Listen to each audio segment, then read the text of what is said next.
I never believed the stories about the old McDonald's on Route 47 until I worked there myself. And by then, it was already too late to save my sanity. My name is Marcus, and 6 months ago, I was desperate enough to take a job that nobody else in my small Ohio town would touch. The McDonald's on Route 47 had a reputation, the kind that gets whispered about in grocery store lines and at high school football games. 5 managers had quit in 2 years. The turnover rate for night shift workers was so high that corporate had apparently just stopped asking questions. When I walked in for my interview, the district manager looked at me with something that resembled pity mixed with relief, like a man watching someone else volunteer to jump into a pit of snakes. I should have recognized that look for what it was, a warning. The pay was $15 an hour, $3 more than any other fast food joint in the area, and they were offering full-time hours exclusively on the night shift. I was 3 months behind on rent. My car was making a sound like a dying animal every time I turned the ignition, and my ex-girlfriend had just gotten engaged to a guy who managed a Tesla dealership. Pride and poverty make dangerous bedfellows, and I signed that employment contract without reading a single word past the hourly wage. My first night started normal enough if you could call any McDonald's normal. The building itself was one of those renovated locations that corporate had tried to modernize back in 2015. All sleek gray panels and digital menu boards that flickered occasionally like they were possessed. But you could still see the bones of the old structure underneath, the original 1980s architecture that McDonald's had tried to bury under contemporary design. It reminded me of putting makeup on a corpse. You could paint over the decay, but it was still rotting underneath. I arrived at 10:45 p.m. for my 11 p.m. shift, 15 minutes early like my mother had always taught me. The parking lot was nearly empty except for 3 cars. A beaten Honda Civic that I assumed belonged to whoever was closing the dinner shift, a rusted pickup truck with a "Don't Tread on Me" bumper sticker, and a black sedan with tinted windows that looked expensive and completely out of place. The sodium vapor lights overhead cast everything in a sickly orange glow, making the red and yellow of the McDonald's sign look like it was smeared in something organic and wet. The automatic doors wheezed open, and I stepped into the fluorescent brightness of the dining room. "You must be Marcus," a voice called from behind the counter. A woman in her mid-50s with graying hair pulled back in a tight bun stepped out from the kitchen area. She wore the standard McDonald's uniform, but hers looked worn in a way that suggested years of service, not just months. Her name tag read, Dorothy Night Manager. She had kind eyes, but there was something haunted in them, like a soldier who'd seen too much combat. "That's me," I said, trying to sound more confident than I felt.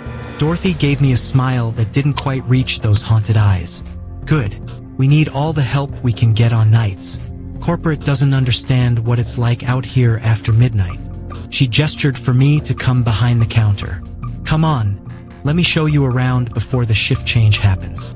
Once it's just us and the highway crowd, things get, well, you'll see." That should have been my second warning, but I was young and stupid and convinced that I'd seen enough true crime documentaries to handle anything that came through those doors. Dorothy walked me through the basic layout, the front counter with its register systems that looked like they'd been installed during the Obama administration, the drive-thru window with its headset hanging on a hook like a noose, the kitchen with its grills and fryers that gleamed under the harsh lights.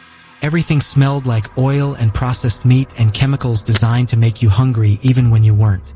"We usually only run with 2 people on the night shift," Dorothy explained as we walked. "One on the front register and kitchen, one on drive-thru. Sometimes we get 3 if corporate's feeling generous, but lately," she trailed off, her eyes going distant. "Lately, it's been hard to keep people." "Why's that?" I asked, genuinely curious. Dorothy stopped walking and turned to face me, her expression serious in a way that made my stomach drop. "Marcus, I'm gonna be straight with you because you seem like a nice kid, and I don't want you walking in here blind. This place has a history. Bad things have happened here, and sometimes it feels like those bad things left something behind." I laughed, uncomfortable with the sudden shift in tone. "What, like ghosts?" "I wish it was that simple," Dorothy said quietly. "Ghosts I could handle. No, what we get here is worse. It's the living that'll mess you up. We're the last stop before the state forest, the only food for 30 miles in either direction once you get past town. We get truckers, sure, and late-night travelers. But we also get the people who don't want to be seen in daylight, the ones who only come out after the world's gone to sleep. Before I could respond, the front door chimed, and a thin, jittery man in a stained Carhartt jacket stumbled in. His eyes were too wide, pupils dilated to the point where the irises had nearly disappeared, and he was scratching at his arms through the jacket sleeves like he was trying to dig something out from under his skin. Dorothy's expression hardened instantly, her body language shifting from welcoming trainer to wary sentry. "Evening, Dale," she said, her voice flat and professional. "What can I get you?" The man, Dale, stumbled up to the counter, and I could smell him from 6 feet away. Sweat, dirt, and something chemical and acrid that made my eyes water. 20-piece, nuggets, and a Coke, large. His words came out in staccato bursts, like his brain was having trouble converting thoughts to speech. "Coming right up," Dorothy said, already moving to input the order. She glanced at me and mouthed one word, "Watch." I wasn't sure what I was supposed to be watching for, but I kept my eyes on Dale as Dorothy disappeared into the kitchen. He was pacing now, 3 steps forward, 3 steps back, muttering under his breath. His hands kept moving to his pockets, checking for something, patting down his jacket with increasing agitation. The minutes stretched out like taffy as Dorothy worked on his order, and I found myself acutely aware of how alone we were. The dinner shift workers had already left. I'd heard them leave through the back door while Dorothy was giving me the tour. It was just me, Dorothy, and this twitching, muttering man who looked like he hadn't slept in days. Finally, Dorothy emerged with the food, and Dale snatched it from the counter with trembling hands.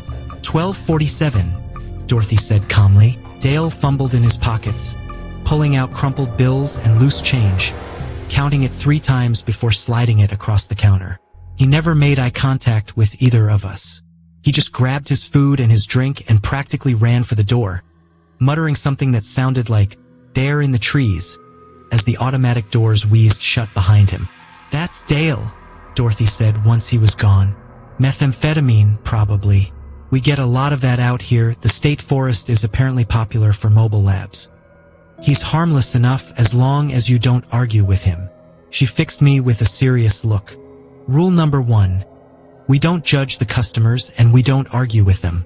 You give them what they want, you take their money, and you let them leave. Understand?" "What if they can't pay?" I asked. "Then you still give them the food and you tell me about it later. I'd rather lose $20 in inventory than have someone decide they want to rob us or worse." Dorothy moved back toward the counter, pulling out the night shift checklist. "Rule number 2. Always keep your phone on you and charged. If something feels wrong, if you get that little voice in your head telling you danger's coming, you call 911 first and me second." "Has something like that happened before?" I asked, feeling my earlier confidence evaporating like steam. Dorothy's expression went distant again. 3 years ago, we had a kid working nights named Justin. 19, played football in high school, thought he was invincible. A guy came in around 2 a.m. demanding money from the register. Justin thought he could be a hero, thought he could talk the guy down. He was dead before the ambulance even got here. Shot 3 times in the chest over $237. My mouth went dry. "Jesus. That's why we have Rule 3, Dorothy continued, pulling out a small panic button from under the counter. "This is wired directly to the police station. You press it and they know something's wrong. But here's the thing, you only press it if you're absolutely certain you're in danger, because if you press it and it's a false alarm, corporate gets charged a fine, and that comes out of the store budget, which means it comes out of our hours." She showed me how to use the panic button, how to check the security cameras, most of which worked, though the one covering the parking lot had been busted for 6 months and corporate hadn't sent anyone to fix it, and how to lock the front doors if we needed to go drive-thru only. By the time she'd finished the orientation, it was already past midnight, and the nature of our customer base had definitely shifted. A trucker came through the drive-thru, his face lined with exhaustion, ordering enough food to feed 3 people. A couple who looked like they'd been driving all day pulled up to the front, their 2 kids asleep in the back seat, ordering coffee and hash browns even though breakfast wasn't technically supposed to start until 5 a.m. A woman in hospital scrubs got a fish fillet and fries, eating them in her car in the parking lot while staring at her phone with an expression of such profound sadness that I had to look away. But then, around 1:30 a.m., things got weird. The drive-thru speaker crackled to life, and a voice came through that made the hair on the back of my neck stand up. It was high-pitched and artificial, like someone doing a bad impression of a cartoon character. "Welcome to McDonald's. I'd like to order everything on the menu." I looked at Dorothy, who had gone pale. Is that someone messing with us?" "Just take the order," Dorothy said quietly, but I could hear the tremor in her voice. I pressed the button for the drive-thru mic. "I'm sorry, could you repeat that?" "Everything. I want everything. Every burger.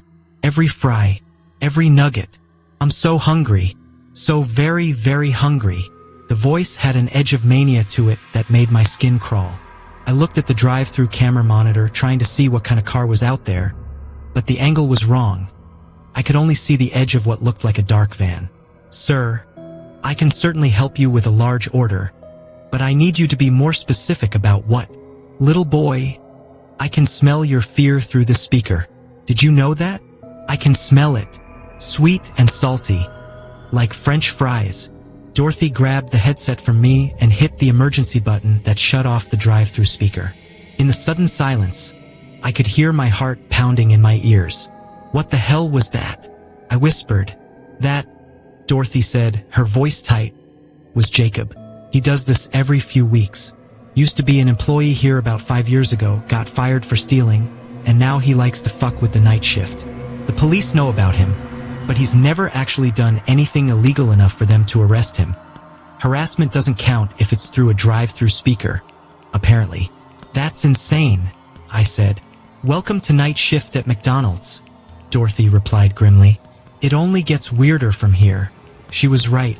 At 2:15 a.m., a man in a full clown costume came through the front door. Not a Ronald McDonald costume. This was something darker, more sinister, with a white face and red nose, and a smile painted on that was just a little too wide. He ordered a Big Mac and sat in a corner booth for 20 minutes. Not eating, not drinking, just sitting there staring at us with that painted smile. At 3 a.m., a woman came to the drive-thru and ordered a single black coffee, then sat in her car in the parking lot for an hour. I watched her on the security monitor, and I swear she never moved once, just stared straight ahead through her windshield at something I couldn't see. At 3:45 a.m., a teenage kid came in covered in what I really hoped was fake blood, crying and asking to use our phone because his had died. Dorothy let him use the landline, and I listened as he called someone named Mom and said he'd been at a party that got out of hand, that someone had gotten hurt, that he needed a ride home now. He was gone before I could even process whether I should have asked more questions. But the worst thing, the thing that still gives me nightmares, happened at 4:30 a.m. The front door opened, and a man walked in who made every instinct in my body scream run. He was tall, well over 6 feet, and thin in a way that looked wrong, like his bones were too long for his body. He wore a suit that might have been expensive once but was now stained and rumpled, and his face was wrong. Not disfigured, not injured, just wrong in a way I couldn't quite articulate. His features were all there. Eyes, nose, mouth. But they didn't quite align properly, like a photograph that had been cut up and pasted back together by someone who'd never seen a human face before. He approached the counter with long, loping strides that were too smooth, too fluid, and when he smiled at me, I saw that his teeth were perfectly straight and perfectly white and far, far too numerous. "Good morning," he said, and his voice was beautiful, rich and melodious and completely at odds with his appearance. "I'd like a hamburger, please. Just one hamburger. Nothing else." I couldn't make my mouth work. I just stood there, frozen, staring at this thing that looked like a man but couldn't be, my brain refusing to process what my eyes were showing me. Dorothy appeared at my elbow, materializing like a guardian angel. "One hamburger, coming right up." Her voice was steady, professional, betraying none of the fear I could see in her eyes.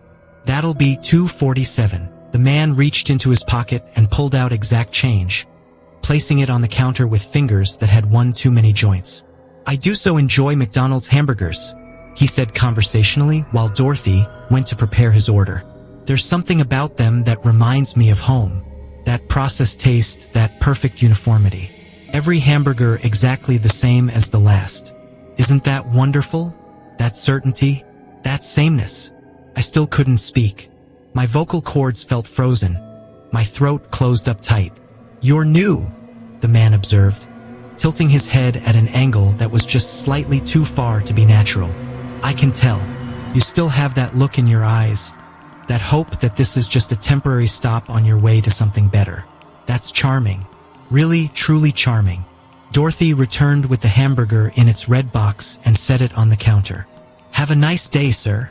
The man picked up the box, and his two long fingers curled around it with a tenderness that was somehow obscene. "Oh, I will. And you two be safe now. This time of night, anything could happen. Anything at all." He turned toward the door, then paused and looked back over his shoulder. "By the way, you might want to check your freezer. I think something's defrosting." Then he was gone, disappearing into the pre-dawn darkness like smoke. The moment the door closed, I collapsed against the counter, my legs giving out. "What the fuck was that?" "I don't know," Dorothy admitted, and the fact that she looked as shaken as I felt was somehow more terrifying than the encounter itself. "He comes in maybe once a month. Always orders the same thing. Always knows something he shouldn't. Last time he told me my daughter was pregnant.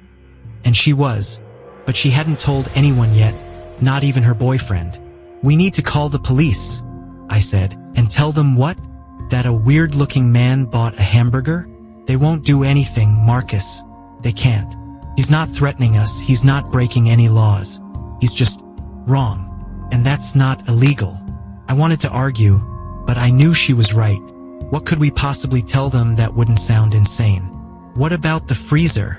I asked, remembering his parting words. Dorothy's face went even paler.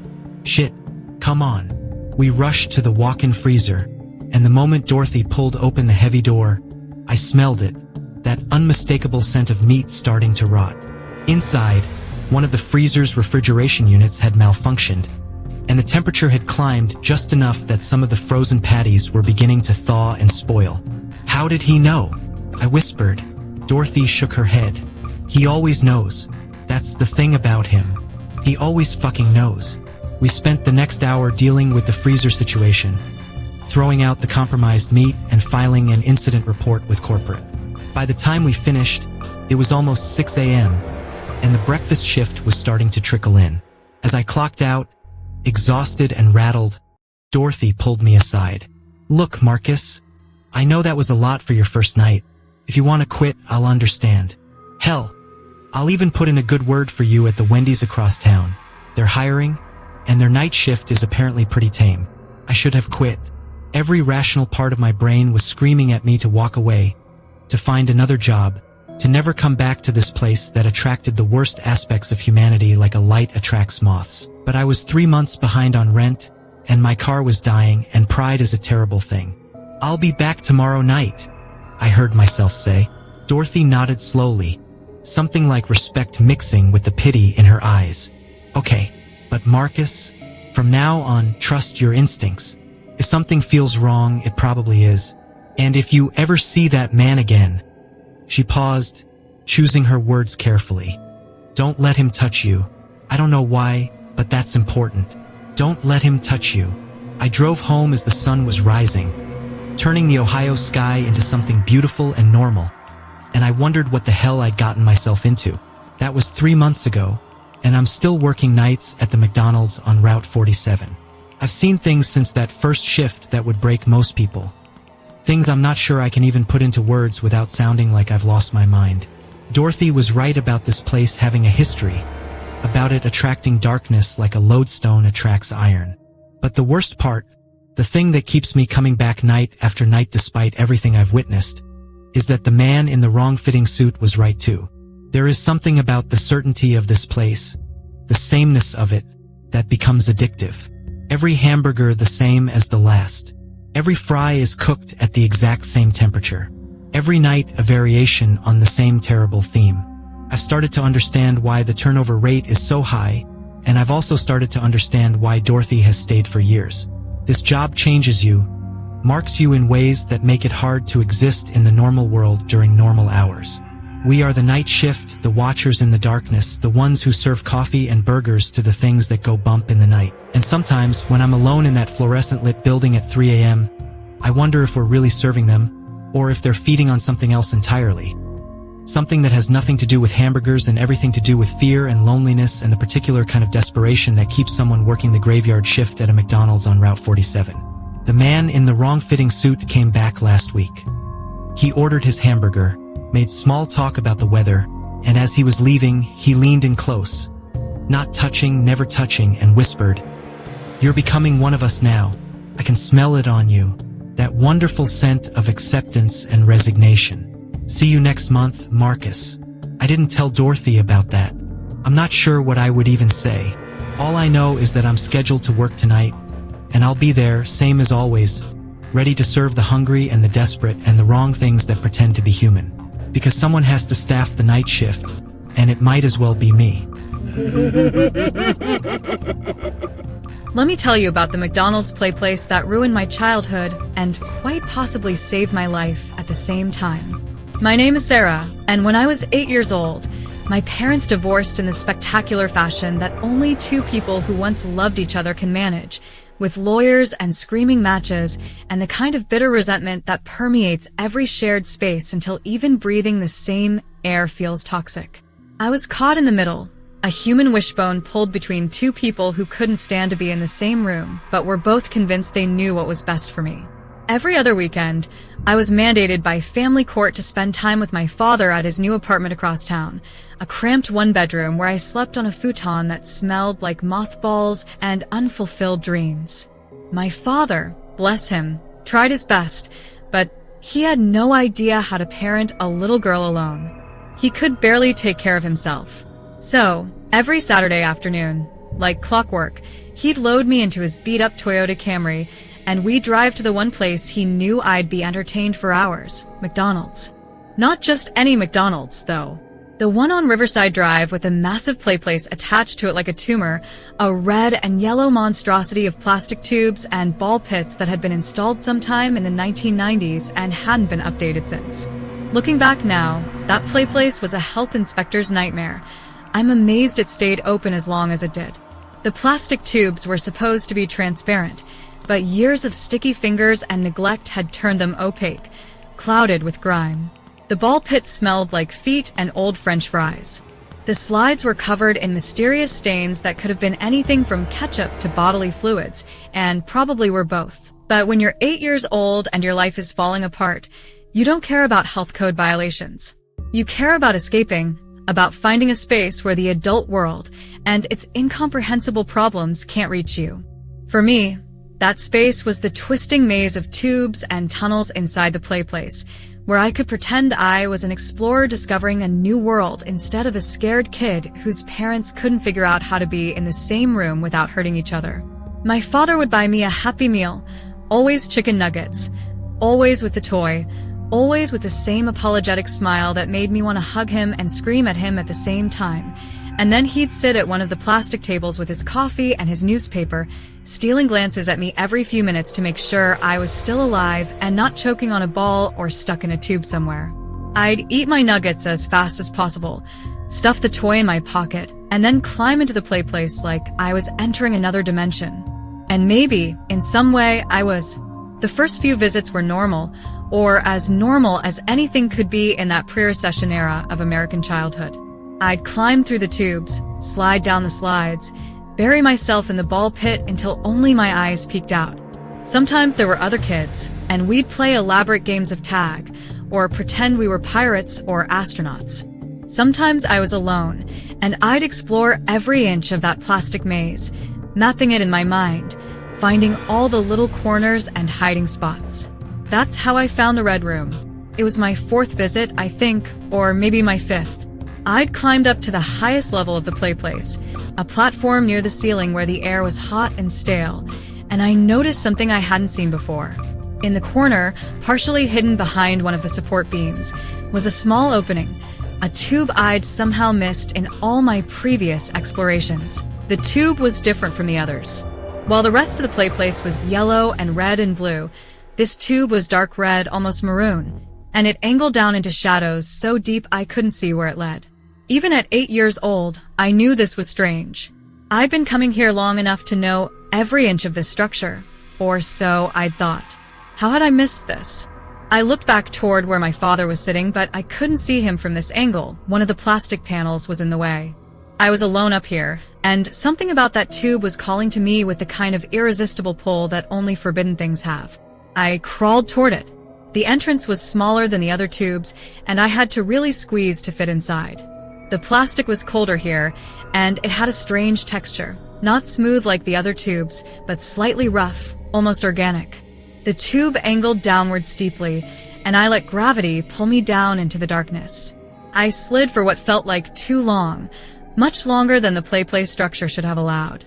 In the back of my mind, the part that was still connected to logic and physics, a small voice was screaming that this didn't make sense, that I should be hitting the bottom or crashing into a wall. But I kept sliding down and down and down until I finally tumbled out into a small, enclosed space. The Red Room. It was spherical, like being inside a bubble, and every surface was that same dark red plastic. But it wasn't empty. There were things in here with me, objects that looked like they'd been left by other children over the years.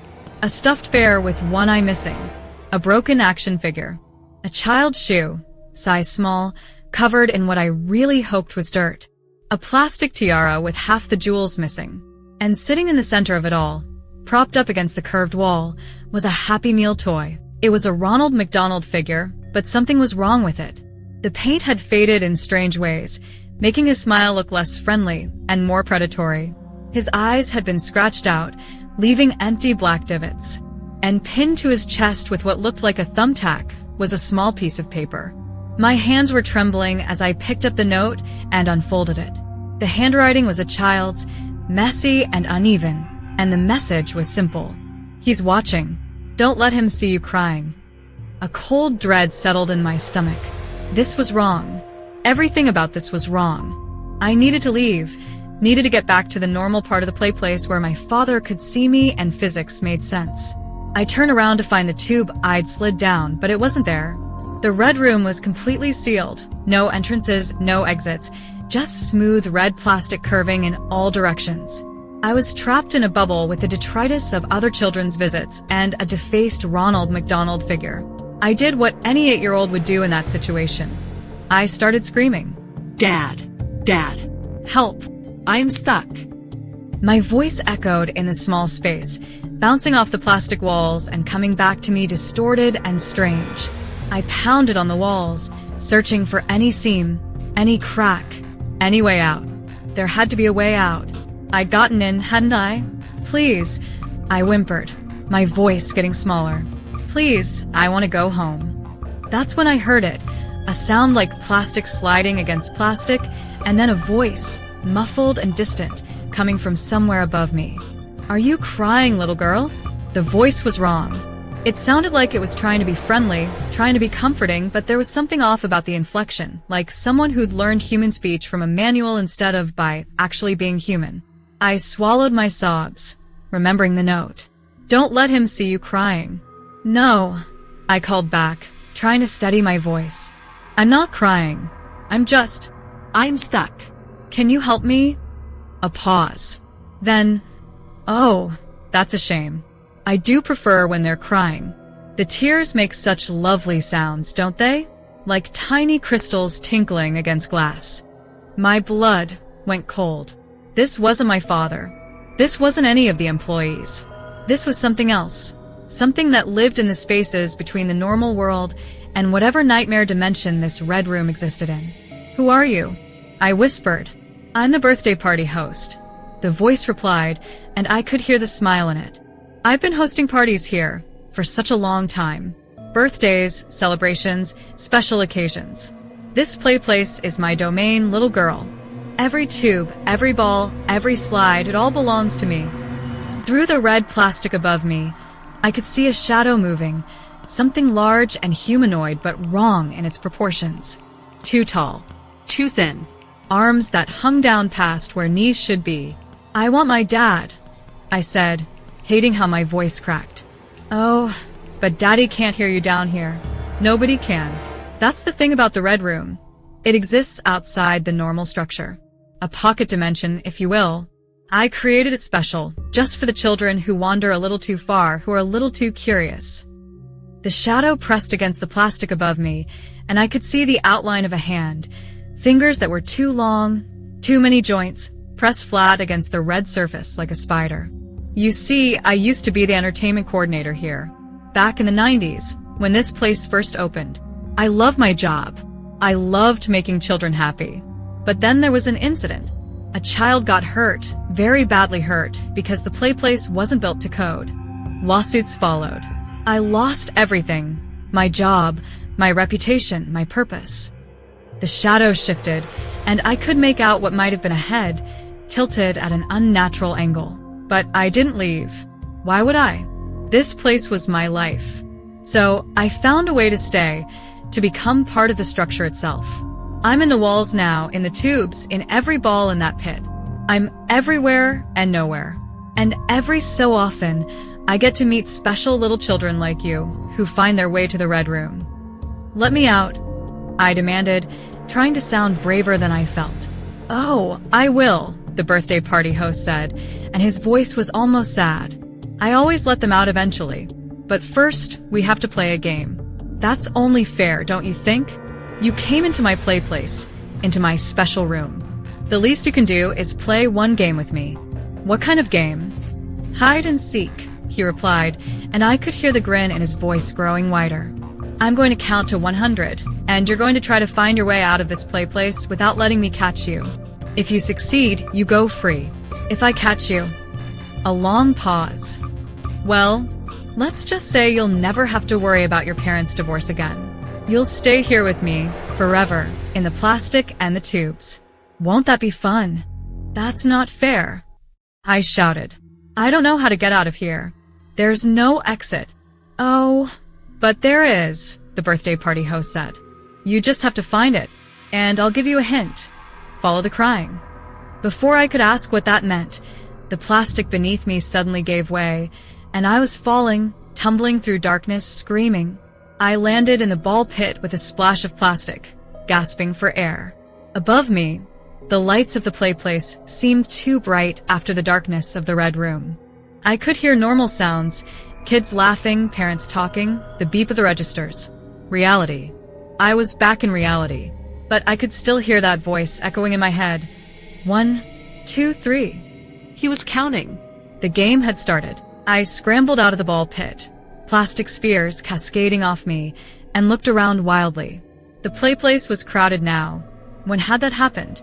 There were at least a dozen kids crawling through the tubes, sliding down the slides, and I couldn't tell if any of them were real or if they were part of him. Extensions of the birthday party host. 4, 5, 6. I needed to find the exit. But which way? The play place was a maze, and now that I was looking at it with fresh eyes, I realized just how disorienting the layout was. Nothing was labeled. There were no emergency exit signs. It was like the structure had been designed specifically to confuse and disorient. Follow the crying, he'd said. I stood still and listened, trying to tune out the laughter and the shouting and the general chaos of a McDonald's play place. And there, underneath all of it, I heard something, a soft, hitching sound. Someone sobbing. I followed the sound, climbing up through a blue tube, past a junction where 3 tunnels met. The crying was getting louder, more distinct. A little girl, younger than me, her voice full of that particular despair that only children can produce when they've been lost for too long. 23, 24, 25.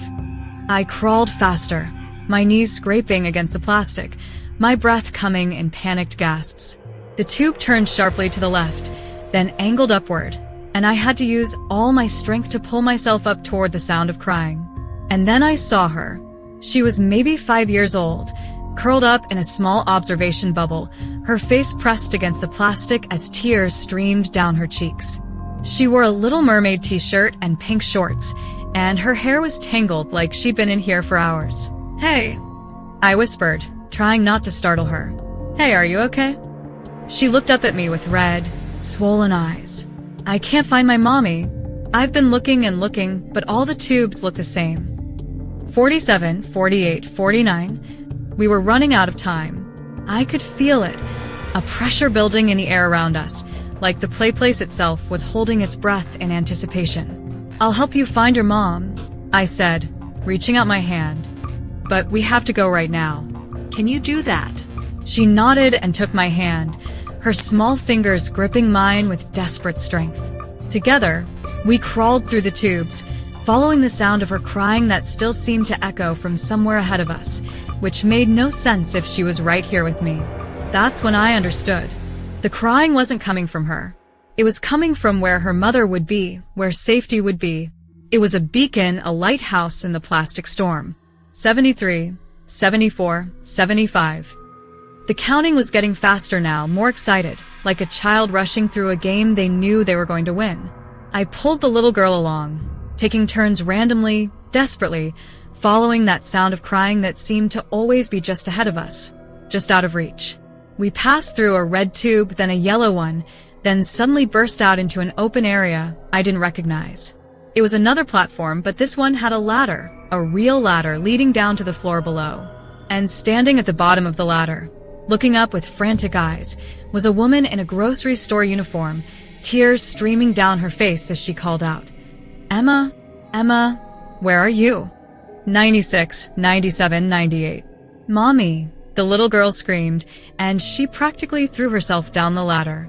I followed close behind, my heart hammering so hard I thought it might burst through my chest. The little girl, Emma, crashed into her mother's arms, both of them sobbing now, and I wanted to join them, wanted to find my own father, and never let go. But I could feel something wrong in the air, a presence that was drawing closer. 99. I looked up into the tubes above us, and I saw it, a shadow moving through the plastic, impossibly long and thin, flowing through the tunnels like liquid darkness. And where it moved, I could see faces pressed against the plastic from the inside, children's faces, mouths open in silent screams, trapped in the structure itself. 100. Ready or not, here I come. The voice boomed through the play place, and all the children except Emma and me stopped moving.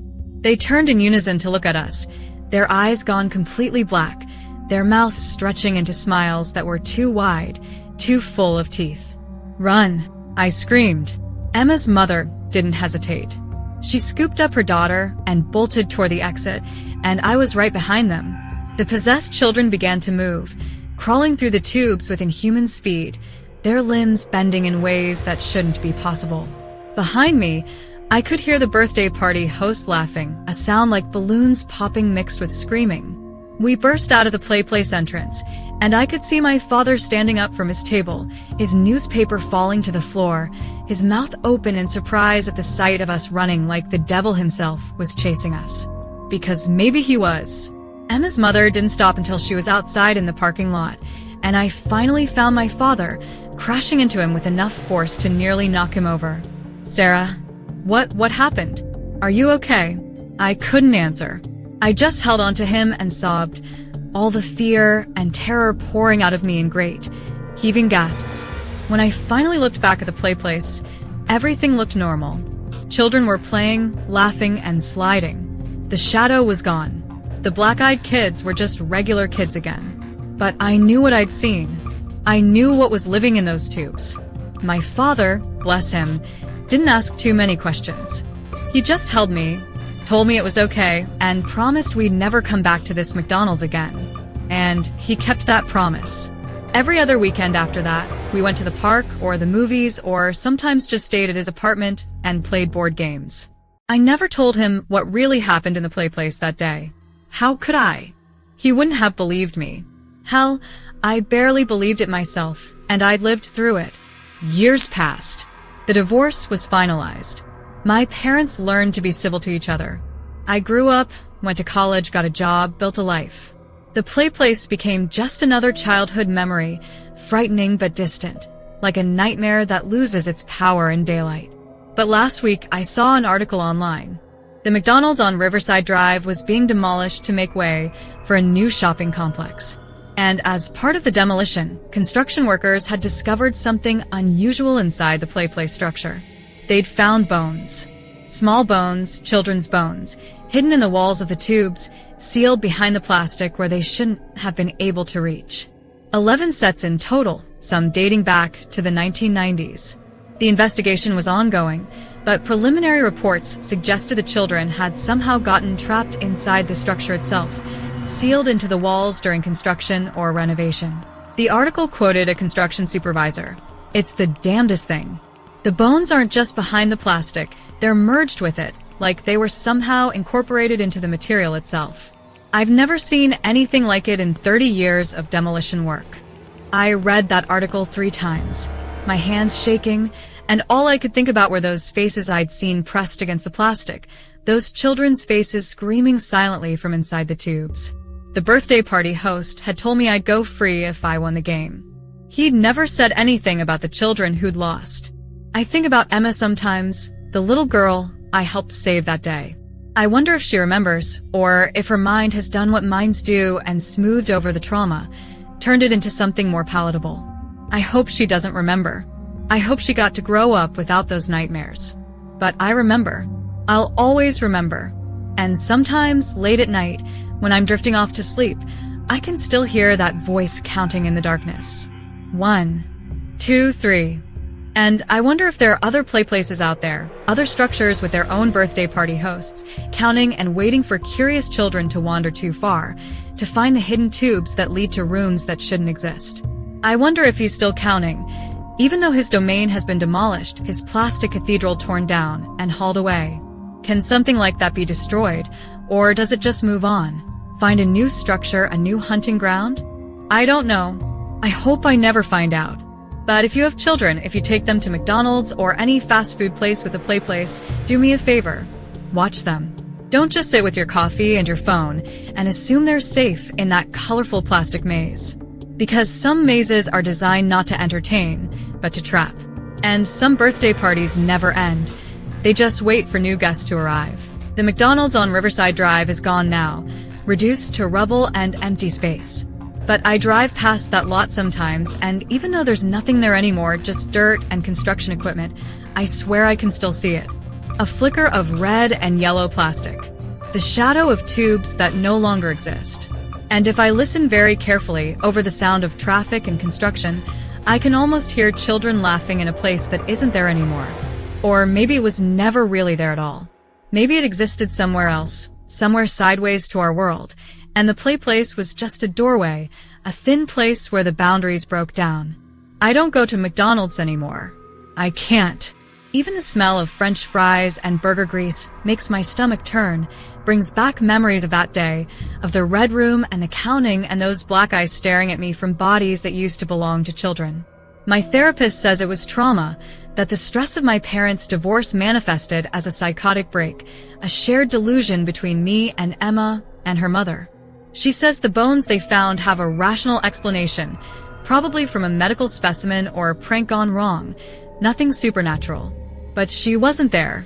She didn't feel the wrongness of that place, didn't hear the birthday party host's voice or see the faces trapped in the plastic. She doesn't have to check every play place she passes, looking for signs that he's set up a new domain, a new hunting ground. She doesn't scan the faces of children playing in those colorful tubes, looking for the telltale signs. Eyes a little too dark, smiles a little too wide, movements a little too fluid. I do. I always will. Because I know the truth that most parents never want to believe. That sometimes the places we think are safest for our children are the places where monsters live, hiding in plain sight, counting and waiting and smiling with too many teeth. The game never really ends. It just pauses between rounds, waiting for the next player to find their way into the red room. And somewhere, in some play place, in some McDonald's, in some anonymous American town, the birthday party host is counting again. This is the story of how I learned that some ghosts aren't dead. They're just trapped in loops, living the same moment over and over. And sometimes those loops can reach out and pull you in. My name is Jake, and I used to work the late-night drive-thru at a McDonald's in suburban Atlanta. The kind of location that sits at the intersection of 3 highways, catching travelers, truckers, and drunk college kids stumbling home from the bar district. It was the kind of place where you saw humanity at its worst. People screaming over missing pickles, couples having breakup fights in the parking lot, occasional fistfights over parking spaces. But the money was decent, and more importantly, the night shift fit my schedule as a community college student trying to cobble together enough credits for a degree I wasn't even sure I wanted. The job itself was mind-numbing in that particular way that only fast food service can be, repetitive to the point of entering a dissociative fugue state, where body goes through the motions while your mind drifts somewhere else entirely. Take order, collect money, hand over food, repeat. 8 hours a night, 5 nights a week, slowly dying inside to the soundtrack of fryers beeping and drive-thru headsets crackling. I've been working there for about 3 months when I first heard about Emily. It was during a rare slow period around 2 a.m., and I was wiping down the drive-thru counter while Marcus, an older guy who'd been working there for years, was organizing inventory in the back. We were the only two on shift, and the silence was oppressive in that particular way that only late night in a fluorescent-lit fast food restaurant can be. You ever hear anything weird on the headset? Marcus asked suddenly, his voice cutting through the quiet. I paused mid-wipe. Weird how? Like voices. Orders that don't make sense. Static that sounds almost like words. I thought about it. I mean, sometimes the interference gets bad, especially when truckers with CB radios park too close. Why? Marcus was quiet for a long moment, his back still turned to me as he restocked napkins. You ever take an order from a girl who sounds really young? Maybe 13, 14? Asked for a very specific order. Big Mac, no pickles, large fries, strawberry shake. A chill ran down my spine, though I couldn't say why. Not that I remember. Why? No reason, Marcus said, but his tone suggested otherwise. Just, if you ever hear that specific order from that specific voice, don't acknowledge it. Don't respond. Just ignore it and wait for another car to pull up. That's weird, man. Why would? Just trust me on this, Marcus interrupted, finally turning to look at me. His face was serious in a way I'd never seen before. Some things at this place. There's a history here. Bad history. And sometimes that history echoes. Before I could press him further, the drive-thru sensor beeped, indicating a car had pulled up.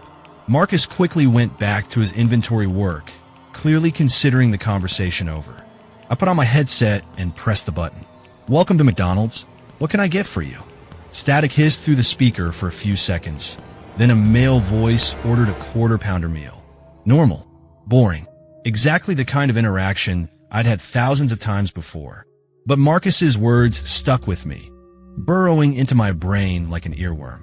That night, during my break, I did what any 21st century person would do. I Googled McDonald's Atlanta Emily ghost. What I found made my blood run cold. 10 years ago, a 14-year-old girl named Emily Morrison had been killed in the parking lot of this exact McDonald's. She'd been with her mother, going through the drive-thru late at night after a school concert.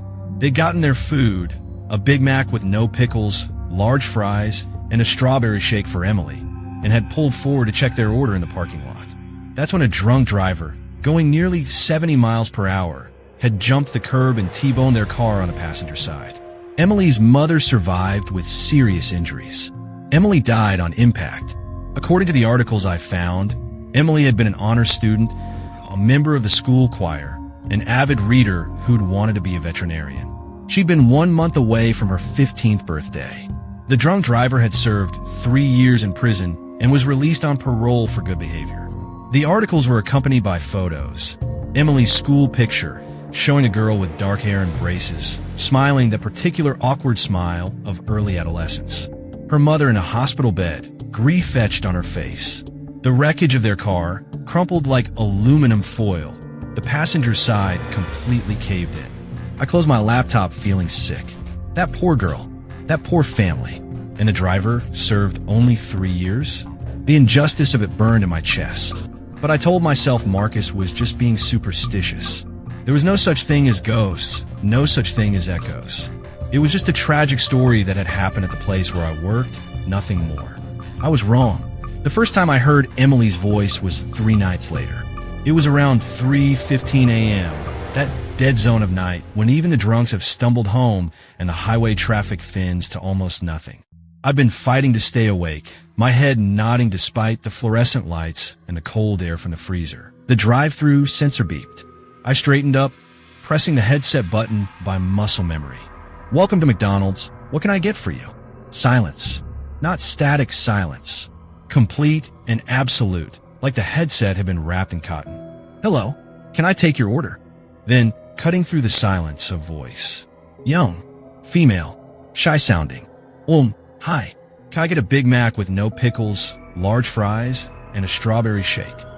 My finger froze over the register. That exact order. But it was probably just a coincidence, right? Lots of people ordered that. I was being paranoid. Sure thing, I said, trying to keep my voice steady. Is that for here or to go? To go, please. We're gonna eat it in the car. My mom wants to make sure they didn't forget anything this time. The hair on the back of my neck stood up. I looked at the drive-thru camera monitor, which showed the view from our exterior camera pointing at where cars pulled up to order. There was no car. The camera showed an empty lane, sodium vapor lights illuminating nothing but empty pavement. Hello, the girl's voice came through again. Are you still there? My mouth had gone dry. Yeah, I'm here. What else can I get for you? That's it. Just the Big Mac, fries, and shake. Oh, and can you make sure there's no pickles? I really hate pickles. She laughed, a sound that was completely normal and human and absolutely terrifying in context. I should have remembered Marcus's warning. I should have stayed silent, ignored it, waited. But I was frozen, trapped in this interaction, unable to do anything but respond. Sure, no pickles. Total will be $8.47. Pull forward to the window. Okay, thank you. I stood there, staring at the monitor, watching the empty lane. No car appeared. No headlights. Nothing. But the sensor for the pickup window, the sensor that detected when a car was present, dinged. With trembling hands, I walked to the drive-thru window and looked out. Nothing. Empty night. The parking lot stretched out before me, lit by those orange lights, completely vacant. But I could hear something. An engine. Running. Idling. Right where a car should be. Hello. I called out into the darkness. The voice came from where the car should be. Cheerful and normal. Is our order ready? I couldn't see her. I couldn't see anything. But I could hear her perfectly, like she was right there, sitting in a car that didn't exist in my reality. Marcus appeared at my elbow, moving so quietly I jumped. He looked out the window, his face going pale, then grabbed my shoulder and pulled me back. Don't engage, he hissed. I told you, don't respond. But she's not real. Not anymore. She's an echo, Jake. A loop. The last moments before. He trailed off, shaking his head. Just don't acknowledge it. Eventually, she'll fade. We stood there in silence, listening. Emily's voice came again, more uncertain now. Hello? Is anyone there? We've been waiting. Then, cutting through her words, another sound. A sound that made my blood freeze in my veins. The roar of an engine. Accelerating. Coming fast. The screech of tires. The grinding of metal. The sound of glass shattering. A scream. Short, sharp cut off suddenly. Then silence. Marcus's hand on my shoulder was shaking. Every night, he whispered. 3:15 a.m. She places her order. She waits for her food. And then... He couldn't finish the sentence. I looked at the empty drive-thru lane, and for just a second, maybe it was a trick of the lights, maybe it was exhaustion, maybe it was something else, I saw it. A car. A silver Honda Civic with a caved-in passenger side. Glass glittering on the pavement. Smoke rising from the crumpled hood. Then it was gone, and there was nothing but empty parking lot again. Why? I managed to ask. Why does she keep? Why is she stuck? Marcus shook his head. I don't know. Maybe because it was so sudden, so violent. Maybe because she didn't get to finish her order, we never gave her the food. Maybe because there's something unfinished, something unresolved. The driver, I said suddenly. The drunk driver. He only served 3 years. Marcus looked at me sharply. You've been researching. Of course I have. A girl died here, Marcus. She was 14, and the guy who killed her barely served any time at all. Justice and the universe don't always align, Marcus said quietly. And maybe that's why she's stuck. Maybe she's waiting for something that never came. An apology, accountability, something. Over the following weeks, I heard Emily 3 more times. Always at 3:15 a.m. Always the same order. Always the same cheerful voice. Unaware that she was about to die, that she was already dead, that she was caught in a loop of the last 5 minutes of her life. And every time, I followed Marcus's advice. I didn't respond. I stayed silent. And every time, I heard that terrible sequence. The waiting, the confusion in her voice, the sound of the crash, the scream. It was destroying me. I'd wake up in the afternoon with that scream echoing in my ears. I'd lie in bed, unable to sleep before my shift, dreading 3:15 a.m., knowing it was coming, powerless to stop it. I started researching obsessively. Emily Morrison, the accident, the trial. I found old news articles, court documents, everything I could access. The driver's name was Richard Holloway. He was 32 at the time of the accident, a middle manager at a tech company. His blood alcohol level was 0.18, more than twice the legal limit. He'd left a bar after happy hour, gotten in his car, and driven. He claimed he didn't remember the accident, didn't remember jumping the curb, didn't remember anything until he woke up in the hospital with minor injuries, while Emily Morrison bled out in the wreckage of her mother's car. He'd shown remorse at his trial, or at least, his lawyer had made sure he appeared remorseful, crying on the stand, apologizing to Emily's mother, claiming he'd give anything to undo that night. Apparently, that anything was worth 3 years in a minimum security facility and 5 years of probation. I found his current address through some questionable internet sleuthing. He lived 40 minutes away in a nice suburb, working at a different tech company. He'd rebuilt his life. He'd moved on. Emily hadn't. That's when I got the idea. It was crazy, probably impossible, definitely crossing every line of rational behavior. But I was desperate, and working the graveyard shift at McDonald's where a ghost replays her death every night does things to your sense of rational behavior. I decided I was going to break the loop. I was going to bring Richard Holloway to the drive-thru at 3:15 a.m., make him listen to what he'd done, make him confront the echo of the girl he'd killed. Maybe, I thought, if Emily heard an apology, if she got some kind of acknowledgement, she could move on. Maybe that's what she was waiting for. Marcus thought I was insane when I told him my plan. You can't force closure on a ghost, Jake. That's not how this works. Assuming any of this works at all, assuming we're not just experiencing shared psychosis from too many night shifts. She's real. I interrupted. You know she's real. You've heard her. You've heard what happens. And what if bringing him here makes it worse? Marcus demanded. What if instead of freeing her, you trap her deeper? What if she sees him and realizes he's fine? He's moved on. He barely paid for what he did. You think that's going to give her peace? He had a point, but I was too far gone to listen. I'd already made up my mind. It took me 2 weeks to work up the courage to approach Richard Holloway. I found him leaving his office one evening, walking to his car, a nice Tesla Model 3, because of course it was. Richard Holloway? I called out. He turned, his expression friendly, but wary the way people are when approached by strangers. Yes, my name is Jake. I work at the McDonald's where Emily Morrison died. I need to talk to you about what happened that night. The friendliness drained from his face instantly, replaced by something harder. I don't know what you're talking about. Yes, you do. Emily Morrison. 10 years ago. You were drunk. You killed her. I served my time, he said coldly. I don't owe you or anyone else any more than what I've already given. Now leave me alone, or I'm calling the police. She's still there, I said desperately. At the McDonald's. She's trapped there, replaying the last moments of her life over and over. Every night at 3:15 a.m., she orders her food, and then she dies again. And again. And again. Richard stared at me like I'd grown a second head. You're insane. Stay away from me. He got in his car and drove away, and I was left standing in the parking lot, feeling like a lunatic. But I couldn't let it go. If he wouldn't come willingly, I'd have to find another way. That's when things got dark. That's when I crossed lines I can never uncross. I started following him, learning his routine. He went to the same bar every Thursday, different from the one where he'd been the night of the accident, but still serving the same alcohol, still enabling the same behavior. On the third Thursday, I waited until he'd had a few drinks, then I approached him at the bar. Remember me?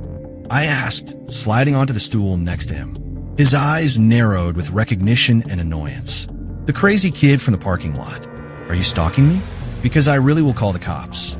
I just want you to come to the McDonald's. Just once. At 3:15 a.m. Just listen. If you do that, I'll never bother you again. Why would I do that? He slurred slightly. Because maybe you don't sleep as well as you pretend to. Because maybe you wake up sometimes and remember. Because maybe part of you knows that 3 years wasn't enough. That nothing you've done has balanced the scales. Something flickered in his eyes. Anger, guilt, fear, I couldn't tell. I've made my peace with what happened. But she hasn't, I said quietly. Come to the McDonald's. 3:15 a.m. Tomorrow night. Just listen. That's all I'm asking. I left money for his drinks and walked out, not waiting for an answer. I didn't think he'd come. Why would he? I was just some crazy kid working fast food, harassing him about something he'd probably spent the last 10 years trying to forget. But at 3:10 a.m. the next night, a Tesla Model 3 pulled into the McDonald's parking lot. Richard Holloway got out of his car, looking around the empty lot like he expected to be jumped. I met him at the front door. You came, I said, surprised. I'm here for 5 minutes, he said. Then I'm leaving, and if you ever contact me again, I'm getting a restraining order. Fair enough. Come on. I let him inside. Marcus was there, of course. I told him what I was planning, and he'd insisted on being present, probably to try to stop me if things went wrong. This is insane, Marcus muttered as Richard followed me to the drive-thru area. What am I supposed to be listening for? Richard asked, checking his watch impatiently. You'll know, I said. We waited. 3:12 a.m. 3:13 a.m. 3:14 a.m. Richard shifted impatiently. Look, I don't know what kind of prank this is. 3:15 a.m. The drive-thru speaker crackled to life. Hi. Can I get a Big Mac with no pickles, large fries, and a strawberry shake? Richard froze. All the color drained from his face. That's not possible. That's not. Keep listening, I said quietly. The order continued, exactly as always did. Emily's voice cheerful and normal, completely unaware of what was coming. And then the waiting, the confusion. Hello, is our order ready? Richard was trembling now, his hands clenched into fists. Stop this. Whatever recording this is, stop it now. It's not a recording, Marcus said. It's her. It's Emily. And then, the sounds we'd been dreading. The engine roaring, the tires screeching, the impact, the scream. Richard collapsed to his knees, a sound like a wounded animal tearing from his throat. No. I'm sorry. I'm so sorry. Emily, I'm sorry. He was sobbing now, great heaving sobs that shook his entire body. I remember. God help me. I remember. I remember seeing the headlights. I remember the car. I remember her face for just a second before. He couldn't finish. He just knelt there on the floor of the McDonald's, crying like I'd never seen another adult cry. For a moment, there was silence. Complete silence. No more sounds from the speaker. No more echoes. Then cutting through the quiet, Emily's voice. But different this time. Not cheerful. Not placing an order. Just tired. I heard you, she said. I've been waiting. Waiting to know if you remembered. If I mattered. Richard raised his head, staring at the speaker with red, swollen eyes. You mattered. You matter. I think about you every day. Every single day. There's not an hour that goes by where I don't wish I could go back. Where I don't wish it had been me instead of you. I was going to be a veterinarian, Emily's voice said, and there was such sadness in it. I was going to help animals. I had plans. I had a whole life ahead of me, and you took it. 3 years. You got 3 years, and I got nothing. I don't even get to be properly dead. I'm just stuck here, in this loop, forever 14, forever waiting for food that never comes. I know, Richard whispered. I know, and I'm sorry. I'm so sorry. I would take it back if I could. I would trade places with you if I could. I don't know what else to say. I'm sorry. I can't forgive you, Emily said. I'm not ready for that. Maybe I never will be. But I heard you. I know you remember. And maybe that's enough. The silence stretched out. I held my breath, waiting. Then, so quietly I almost missed it. Thank you for bringing him here. Tell my mom I love her, and that I'm not scared anymore. The speaker crackled once, then went silent. We waited for 10 minutes, but Emily didn't come back. Not that night, and not any night since. Richard Holloway left without saying another word, tears still streaming down his face. I never saw him again, never tried to contact him. Whatever happened in that McDonald's at 3:15 a.m. had changed something for both of them, Emily and Richard both. Marcus and I worked the night shift for another few months, and 3:15 a.m. came and went without incident. No voice on the speaker, no phantom orders, no sounds of crashes and screams. Emily was gone. Free, we hoped. Though free to go where, I couldn't say. I quit the job eventually, went back to school, tried to build a normal life.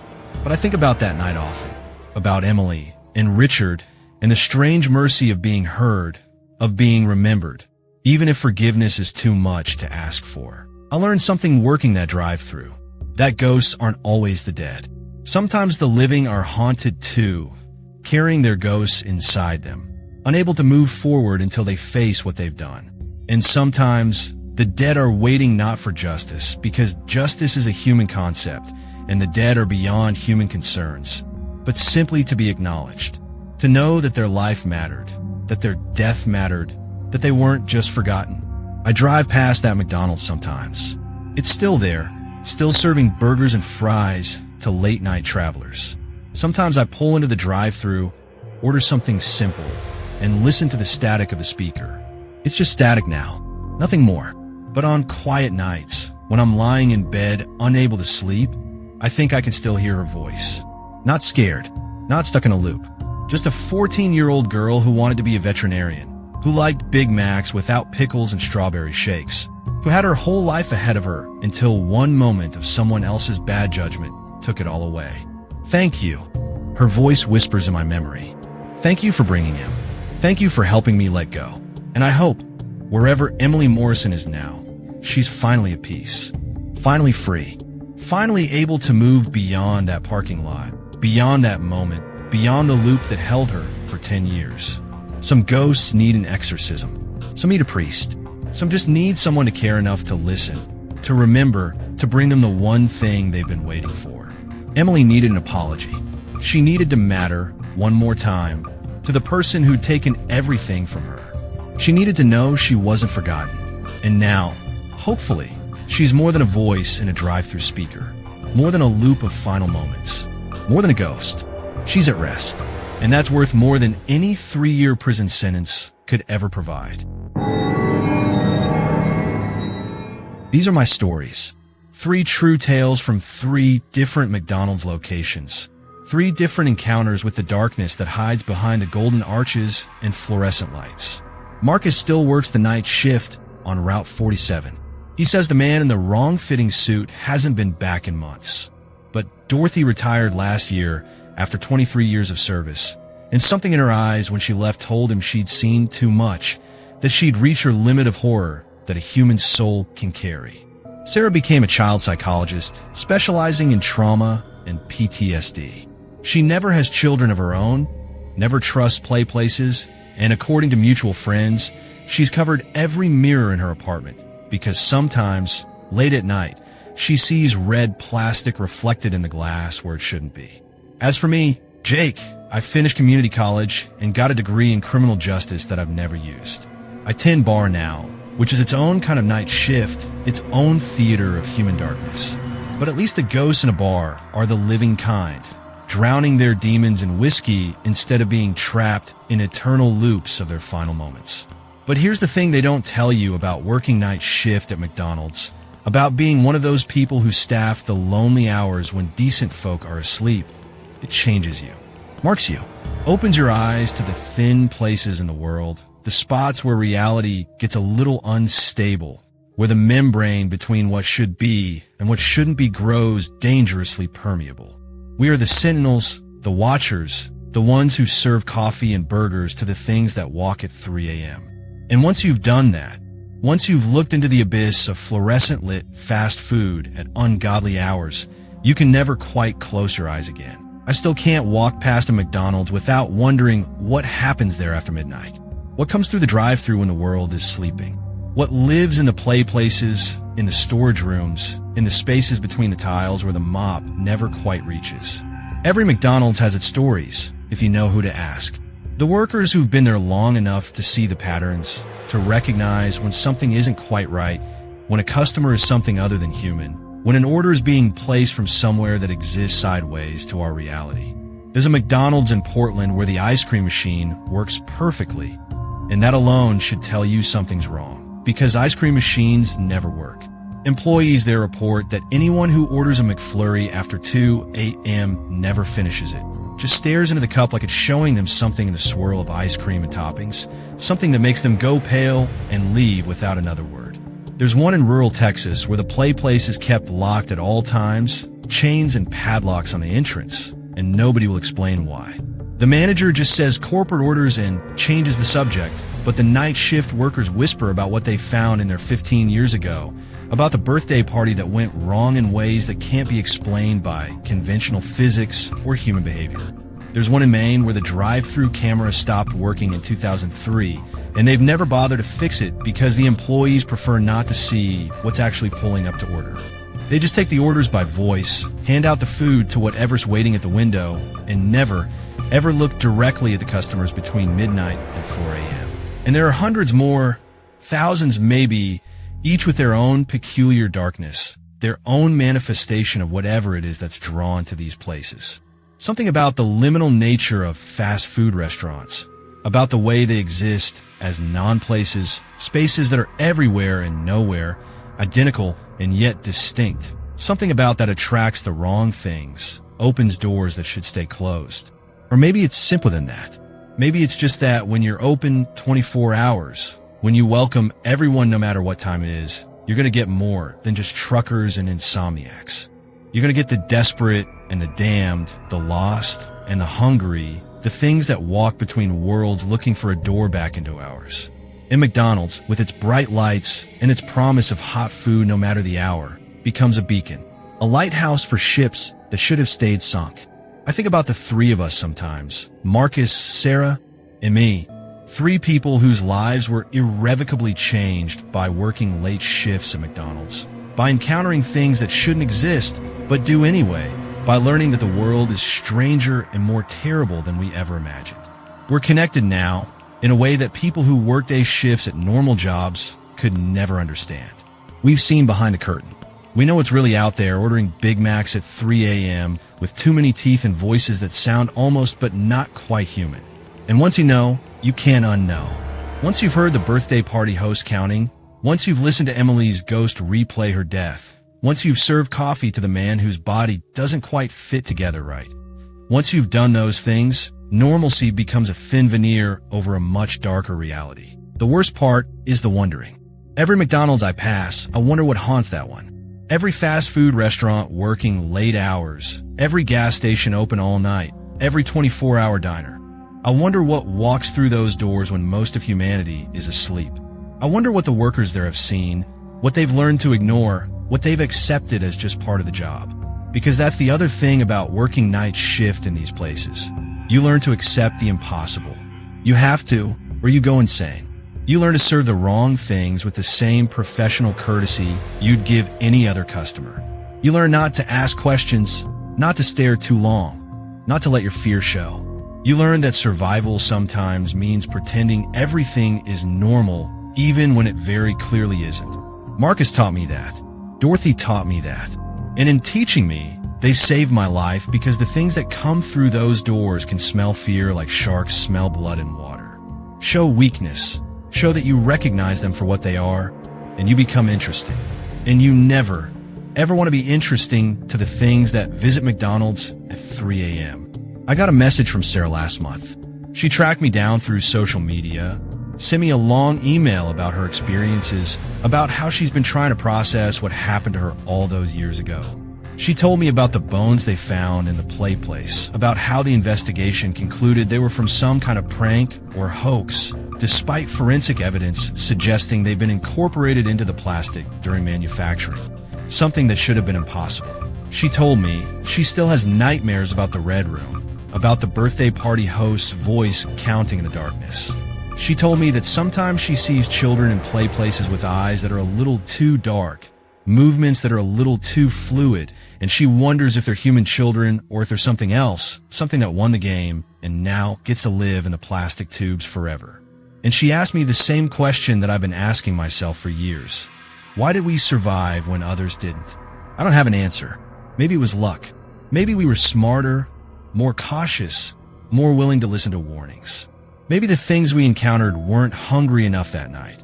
Or maybe they saw something in us that made us not worth consuming. Or maybe, and this is the thought that keeps me up at night, maybe we didn't survive at all. Maybe we're like Emily, trapped in loops of our own, living out the same days over and over, convinced we escaped, but actually just replaying our final moments again and again. How will we even know?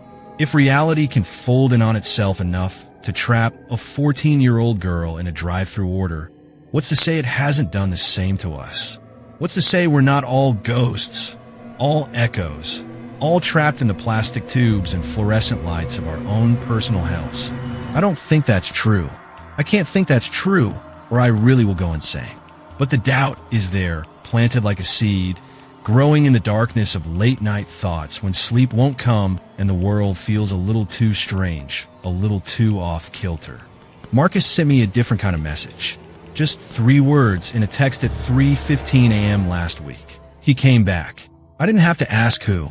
I knew. The man in the wrong-fitting suit, the one with too many teeth and joints that bend the wrong way, the one who always knows things he shouldn't know. I called Marcus immediately, and he told me the story in a voice that shook.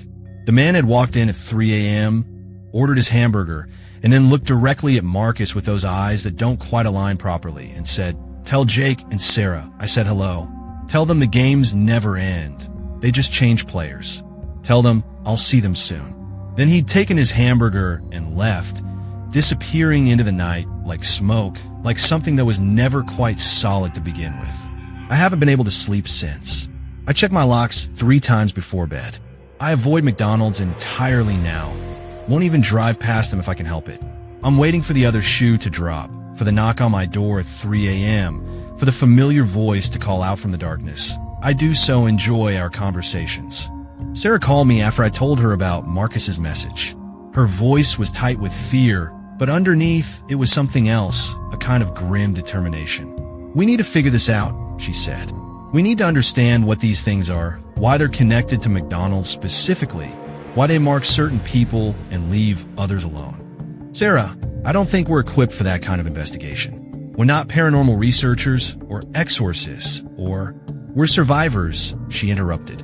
"We've been inside their spaces, interacted with them, and lived to tell about it. That makes us more qualified than most people. And if we don't figure this out, if we don't find some way to protect ourselves and others, then what? We just wait for him to come back. We just accept that we're marked for life." She had a point. Ignoring the problem wasn't making it go away. The man in the wrong-fitting suit had proven that by sending his message through Marcus. Whatever we'd stumbled into by working those night shifts wasn't finished with us yet. So we started researching. The 3 of us, connected by late-night phone calls and encrypted emails, sharing stories and theories and every scrap of information we can find about the weird occurrences at 24-hour McDonald's locations across the country. What we're finding is disturbing. There are patterns, connections that shouldn't exist, but do. Employees who disappear without explanation. Customers who are caught on security footage entering, but never leaving. Play places that have been permanently closed for safety violations that are never specified. Drive-thrus where the headsets pick up voices and languages that don't exist in any human linguistic database. And always, the same time period, midnight to 4 a.m. The dead hours. The liminal space between one day and the next, when reality gets tired and stops paying attention, when the boundaries get weak. We found references going back decades.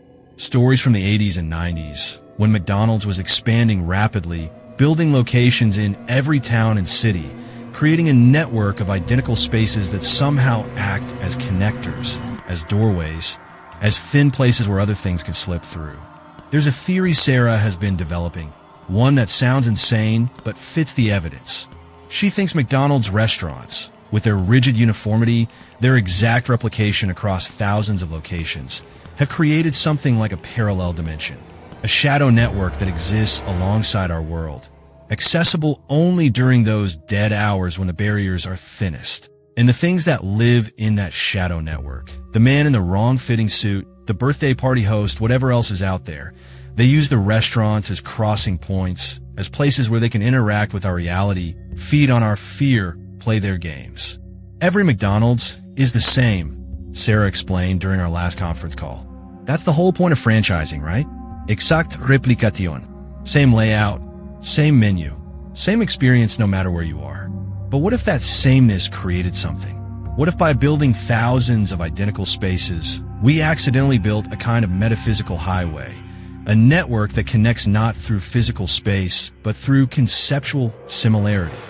You're saying McDonald's accidentally created a dimensional doorway? Marcus asked, skeptical but not dismissive. Not just one doorway, thousands of them. Every location is a potential crossing point, but they're most active during the night shift, when fewer people are there to observe, when reality has fewer witnesses to keep it stable. It's crazy. It's impossible. And yet it fits everything we've experienced, everything we've learned.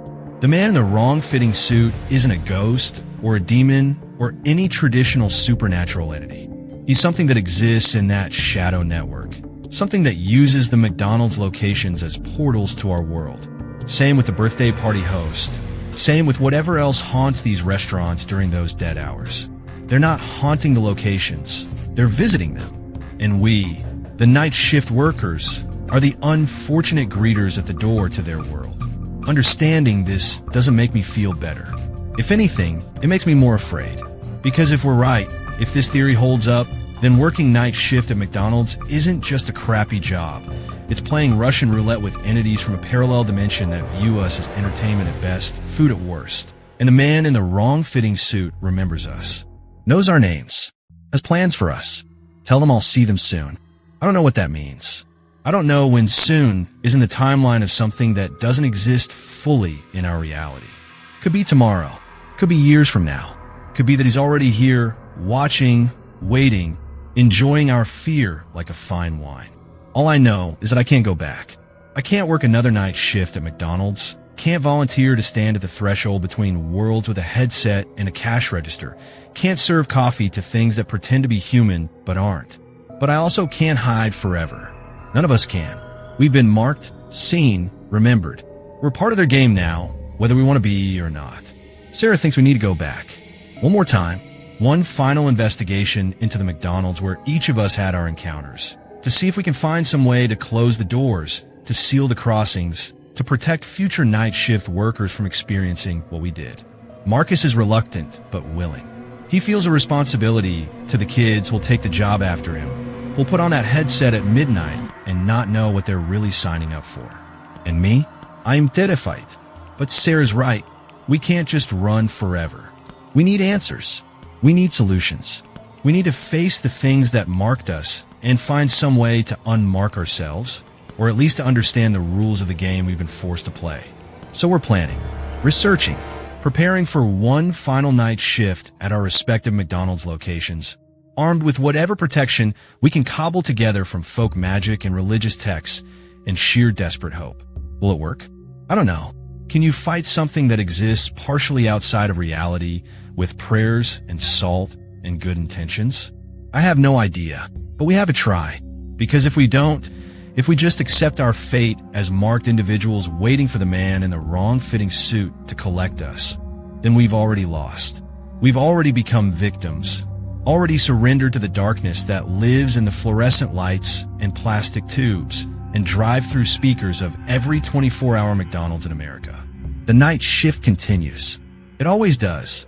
There will always be someone desperate enough, broke enough, tired enough to take the job, to put on that uniform and staff the register at 3 a.m. The question is whether we can make it safer for them, whether we can close some of these doors, whether we can fight back against the things that view us as nothing more than amusing toys in their eternal games.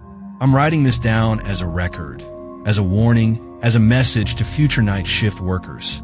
Trust your instincts. When something feels wrong, it is wrong. When a customer seems off, they are off. Don't engage more than you have to. Don't ask questions. Don't stare. And above all, don't think you're special. Don't think you're immune. Don't think it can't happen to you. It can. It will. And when it does, your only hope is to remember that you're not the first, you're not alone, And survival is possible if you follow the rules and keep your fear tucked away where the things in the darkness can't smell it. To Marcus, Sarah, and everyone else who's worked the graveyard shift at McDonald's and seen things they can't explain, you're not crazy. It's real, and we're going to find a way to stop it. To the man in the wrong-fitting suit, the birthday party host, and everything else that lurks in the Shadow Network. We see you, we know you, and we're coming. The night shift isn't over yet. But this time we're going in prepared. This time we know what we're facing. This time the game changes. And maybe, just maybe, we can win. Or at least we can make sure the next generation of night shift workers has a fighting chance. Either way, I'll never look at those golden arches the same way again. Neither will millions of people who pass them every day, completely unaware of what happens there after midnight, completely oblivious to the thin places where reality bends and breaks and lets other things through. McDonald's. I'm loving it. Except when I'm not. Except when I'm lying awake at 3 a.m., listening to the silence, wondering if tonight's the night he comes back, if tonight's the night the game's resume, if tonight's the night I finally learn what it means to be interesting to something that exists in the spaces between spaces. The drive-thru speaker crackles with static. The place tubes echo with movement that shouldn't be there. The night shift continues, eternal and hungry, waiting for the next worker to clock in, to put on the headset, to welcome whatever comes through those doors with a smile and a "how may I take your order?" And somewhere in the Shadow Network, in that parallel dimension built on uniformity and French fry grease and the particular desperation of 3 a.m. hunger, the things that pretend to be human are smiling too. Smiling with too many teeth, waiting for their next meal, their next game, their next victim who doesn't yet know that applying for the night shift at McDonald's means applying for something far more dangerous than minimum wage and rude customers. It means volunteering to stand at the gates of hell, serving coffee and burgers to the things that scratch at the door, waiting to be invited in. And once you've opened that door, once you've seen what's on the other side, you can never fully close it again. Welcome to McDonald's. We're open 24 hours. What could possibly go wrong?